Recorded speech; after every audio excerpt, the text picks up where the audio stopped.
दोस्तों, आज के इस डेटा ड्रिवन एक्सप्लेनर में आपका स्वागत है। आज हम एक प्रोफेशनल फैंटेसी एनालिस्ट की तरह पंजाब किंग्स और मुंबई इंडियंस के बीच होने वाले 58th मैच के लिए एकदम टैक्टिकल और विनिंग स्क्वाड ड्राफ्ट करने की स्ट्रैटेजी बनाएंगे। एक जबरदस्त ग्रैंड लीग टीम कैसे बनानी है, आइए देखते हैं कि डेटा क्या कहता है। तो आज का हमारा प्लान कुछ इस तरह है। हम शुरुआत करेंगे मैच के कॉन्टेक्स्ट और पिच डायनामिक से, फिर धर्मशाला में पेस और स्पिन का इक्वेशन समझेंगे, अपना क्रेडिट इकोनॉमिक्स फ्रेमवर्क सेट करेंगे, छुपे हुए ट्रम्प कार्ड्स ढूंढेंगे, किन प्लेयर्स को ड्रॉप करना है वो देखेंगे और एंड में कैप्टन और वाइस कैप्टन की लॉजिक को समझेंगे। तो चलिए सीधे पहले पॉइंट पर आते हैं, मैच कॉन्टेक्स्ट और पिच डायनामिक्स। किसी भी चैंपियन लाइनअप को ड्राफ्ट करने का सबसे पहला रूल यही है कि पहले बैटलफील्ड को समझो। अगर हम हिस्ट्री पर नजर डालें तो ये राइवलरी बिल्कुल कांटे की टक्कर वाली रही है। आप खुद देखिए, 35 मैचेस में से पंजाब ने 18 जीते हैं और मुंबई ने 17, यानी डिफरेंस ना के बराबर है। एकदम एज ऑफ द सीट मुकाबला होता है हमेशा। लेकिन आज सिचुएशन थोड़ी अलग है। एनालिटिकल प्रोजेक्शंस बताते हैं कि पंजाब किंग्स अपने होम ग्राउंड पर होने के बावजूद डेस्परेट और वल्नरेबल हैं, क्योंकि वो लगातार 4 मैचेस हार चुके हैं। वहीं दूसरी तरफ मुंबई इंडियंस ऑलरेडी एलिमिनेट हो चुकी है। उनके पास खोने को कुछ नहीं है और ऐसी फ्री फ्लोइंग टीम एक बहुत बड़ी स्पॉइलर बन सकती है। ये पॉइंट टीम बनाते वक्त ध्यान में रखना जरूरी है। मैच का मूड समझ आ गया? बढ़िया। अब आते हैं धर्मशाला की पिच पर, जहां गेम असलियत में पलटने वाला है। पेस वर्सेस स्पिन का इक्वेशन देखते हैं। ये डेटा देखिए, ये लिटरली आपका दिमाग घुमा देगा। पिछले मैच में यहां जो टोटल 11 विकेट्स गिरे, वो सारे के सारे फास्ट बॉलर्स ने लिए। स्पिनर्स को एक भी विकेट नहीं मिला, 0। ये नंबर्स साफ बताते हैं कि इस स्टेडियम का माइक्रो क्लाइमेट कैसे बिहेव करता है। इसका सीधा सा मतलब ये है कि हमारी स्क्वाड बिल्डिंग स्ट्रैटेजी में जसप्रीत बुमराह, अर्शदीप सिंह, यश ठाकुर और कॉर्बिन बॉश जैसे premium fast bowlers top priority होने चाहिए। यहाँ की हाई बाउंस और सीम फ्रेंडली पिच पर यही लोग आपको मैक्सिमम पॉइंट्स दिला सकते हैं। इन्हें मिस करना एक बहुत बड़ी गलती होगी। पिच की फिजिकल रियलिटी समझने के बाद अब आते हैं हमारी वर्चुअल कंस्ट्रेंट पर। तेरा ध्यान यहां दीजिएगा, क्योंकि हम बात करने वाले हैं द क्रेडिट इकोनॉमिक्स फ्रेमवर्क की। एक सॉलिड ग्रैंड लीग टीम का स्ट्रक्चर कैसा होना चाहिए? डेटा कहता है perfect symmetry. 2 wicket keeper, 3 batters, 3 allrounders और 3 बॉलर्स। ये सिमेट्रिकल डिस्ट्रीब्यूशन आपको किसी भी अनफोर्सीन मैच सिचुएशन में एक गजब की फ्लेक्सिबिलिटी और डेप्थ देता है।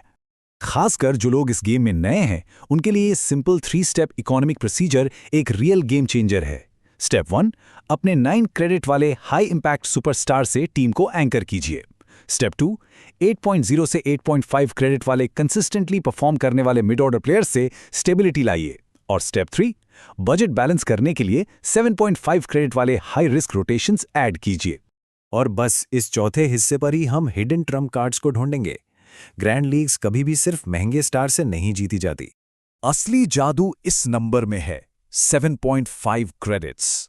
अगर आपने 7.5 क्रेडिट मार्क के आसपास घूमने वाले उन हिडन प्लेयर्स को पहचान लिया, तो आप ऑटोमैटिकली उन प्रीमियम 9 क्रेडिट कैप्टन्स को लेने का बजट अनलॉक कर लेंगे। इसको ऐसे समझिए, एक तरफ रोहित शर्मा जैसे 9 क्रेडिट प्लेयर हैं जो आपके एंकर हैं, दूसरी तरफ विल जैक्स जैसे 7.5 क्रेडिट वाले वाइल्ड कार्ड हैं। आप अपना बजट कैसे एलोकेट करते हैं, वही डिसाइड करेगा कि आपकी टीम का टोटल स्कोर कितना ऊपर जा सकता है। हमारे एनालिटिकल मॉडल्स कुछ बहुत ही शानदार low cost high reward options highlight कर रहे हैं, जैसे कॉर्बिन बॉश सिर्फ 7.5 क्रेडिट्स के हैं और पिछले मैच में ही 4 विकेट्स निकाले थे, या फिर प्रभ सिमरन 8.0 क्रेडिट्स में और रघु शर्मा तो सिर्फ 6.5 क्रेडिट्स में मिल रहे हैं। ये वो मैसिव डिफरेंशियल प्लेयर्स हैं जो आपकी रैंक रॉकेट की तरह ऊपर ले जाएंगे। ठीक है, किसको लेना है ये तो हमने समझ लिया, लेकिन किसको नहीं लेना है ये एक्चुअली उससे भी ज्यादा इंपॉर्टेंट है। चलिए देखते हैं स्ट्रेटेजिक ड्रॉप्स और प्लेयर फेड्स को। स्क्वाड बिल्डिंग का एक गोल्डन रूल याद रखिएगा, क्रेडिट क्लैशिंग से बचिए। ये क्रेडिट क्लैशिंग क्या है? जब आप 2 एक जैसे high credit players, for example दोनों 8.5 क्रेडिट्स के हैं और दोनों एक ही फेज में खेलते हैं, उनको एक साथ रख लेते हैं। ये मैथमेटिकली आपकी टीम की डाइवर्सिटी को मार देता है। यहां डेटा बिल्कुल साफ इशारा कर रहा है। प्रियांश आर्या जैसे टॉप ऑर्डर वॉलेटिलिटी वाले प्लेयर्स या शशांक सिंह जैसे आउट ऑफ फॉर्म प्लेयर्स को फेड करना यानी ड्रॉप करना एक बहुत स्मार्ट मूव है। ये हेवी सिलेक्टेड प्लेयर्स होते हैं, लेकिन इनकी वजह से जो नेगेटिव पॉइंट्स आते हैं उससे आप शुरू में ही बच जाएंगे। अब हम आते हैं अपने आखिरी और सबसे क्रिटिकल फेस पर, कैप्टन और वाइस कैप्टन की लॉजिक। यहां पर ही डिसाइड होगा कि कौन बनेगा इस लीग का बॉस। डेटा कहता है कि प्राइमरी कैप्टनसी के लिए एक्सपेरिमेंट मत कीजिए। रोहित शर्मा, श्रेयस अय्यर या फिर एक भूखे और मोटिवेटेड सूर्य कुमार यादव जैसी प्रीमियम 9 क्रेडिट एसेट्स को ही अपना कैप्टनसी एंकर बनाइए। ये मोस्ट रिलायबल पॉइंट मल्टीप्लायर्स हैं।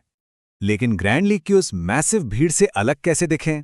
वाइस कैप्टनसी से सूर्य कुमार यादव को कैप्टन बनाकर बुमराह जैसे प्रीमियम पेसर को वाइस कैप्टन बनाना एक मास्टर स्ट्रोक हो सकता है। ये पेस फ्रेंडली कंडीशंस और क्रेडिट इकोनॉमी दोनों को परफेक्टली बैलेंस करता है। और अगर फुल रिस्क लेना है तो कॉर्बन बॉश को वाइल्ड कार्ड वीसी बना के देखिए, मजा आ जाएगा।